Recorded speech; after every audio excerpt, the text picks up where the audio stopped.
2024 मध्ये फक्त 72 मोबाईल आणले होते, सॉरी 156 मोबाईल आणले होते. आणि 2025 मध्ये डीसीपी साहेबांचा कंटिन्यूस फॉलोअप होता. प्रत्येक विजिटला विचारायचे एवढे कमी का, एवढे कमी का. सर लोकांशी बोलतो लोक शिवाय घालतात. अरे पण लोकांशी प्रेमाने बोलतो. आता बऱ्यापैकी भाषांमध्ये शिवाय मला समजायला लागलेलं आहे.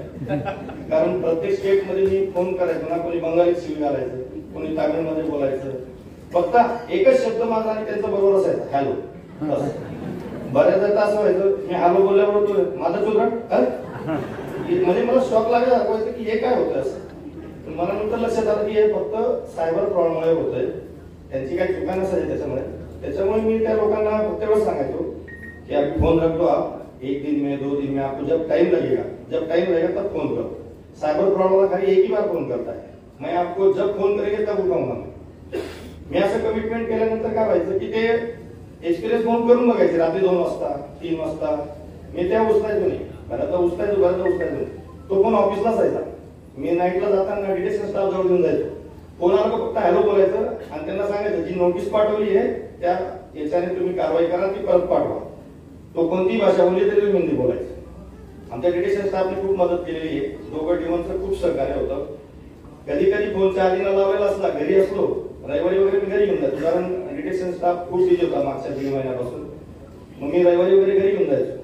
बायको सुद्धा फोनवर बोलायचे, हॅलो कुर्ला पोलीस स्टेशन, काय आपको नोटीस आहे, हाँ नोटीस के बारे में जो भेजा है वो मोबाईल आप भेज दो. म्हणजे मी जे बोललेलो होतो ते वाक्य पाठ झाले होते माझ्या घरापासून तर माझ्या स्टाफ कार्यालयात. त्याच्यामुळे बराच फरक पडला. आता एक 2-3 मिनिटं जास्त बोलतोय. माझी मुलगी आहे, ती शाळेत गेली होती, तिची पेन्सिल हरवली. ती एके दिवशी संध्याकाळी घरी आली, म्हणे मला पेन्सिल हरवली माझी, कल्पने चोरली. म्हटलं तुझ्याकडून हरवली असेल, ते म्हणे मला शोधून द्या. म्हटलं उद्या दुसरे आणतो. नाही मला तीच पाहिजे. ठीक आहे म्हटलं, तुम्ही लोकांचे मोबाईल आणतात, माझी पेन्सिल आणतो. तिला उत्तर देणं कठीण झालं. म्हटलं उद्या तू शाळेत शोध, नाही भेटली तर परवा मी येतो शाळेत. दुसऱ्या दिवशी संध्याकाळी ती शाळेतून आली 3-3:30 4ला. तिने मला व्हिडिओ कॉल केला. व्हिडिओ कॉल करून मला पेन्सिल भेटली. मी खूप मैं बहुत खुश हूँ आज. आणि म्हटलं मध्ये हिंदी म्हणजे ती शाळेत बोलावं लागतं ना. ठीक.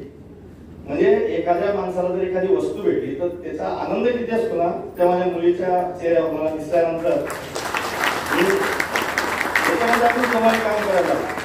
आपल्याला खोटं वाटत असेल, शनिवारी मी 107 मोबाईल रिकव्हर केलेले होते आणि रविवार आणि सोमवार 19 मोबाईल रिकव्हर केले. ते फक्त डिटेक्शन टीममुळे. पर्टिक्युलर त्यांनी त्या ठिकाणी मुंबईत जाऊन लोकांकडून रिकव्हर करून आणले होते मोबाईल, कारण आम्हाला फिगर वाढवायची होती. मागच्या वर्षी 156 दिले होते. यावर्षी मी डीसीपी साहेबांनी ज्यावेळेस आमचं रेग्युलर फॉलोअप चालू केला त्यावेळेस आमचं पण लक्ष झालं, कारण रोज साहेब विचारायचे किती नोटीस पाठवल्या, किती रिप्लाय आले. आणि साहेबांचं निगेटिव्ह नसायचे. एखादी नोटीस जर नाही पाठवली तर साहेबांचं त्याच्यावर निगेटिव्ह नसायचं. साहेब म्हणायचे फॉलोअप घ्या, काम करा. एक वेगळा अनुभव. सुरुवातीला मोबाईलवरून कॉल करायचो पर्सनल नंबरवरून. मग डीसीपी साहेबांनी सुचवल्याप्रमाणे नोटीस पाठवायला लागलो. लोक ब्लॉक करायला लागले.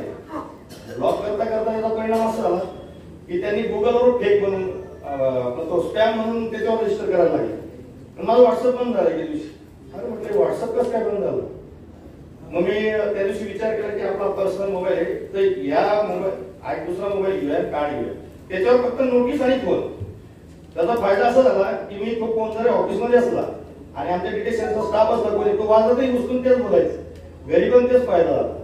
त्याच्यामुळे एवढं सर्व शक्य झालं मला. आणि आमचे वकुली सरांचं तर दवाखान्यामध्ये तरी विचारायचे, काय मला कुठपर्यंत आला, किती झाले. आमचे क्राईम पी आहे ते विचारायचे, काही अडचण आहे का तुला.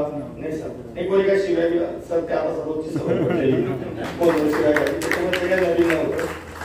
एवढं बोलून मी थांबतो. जय हिंद, जय महाराष्ट्र.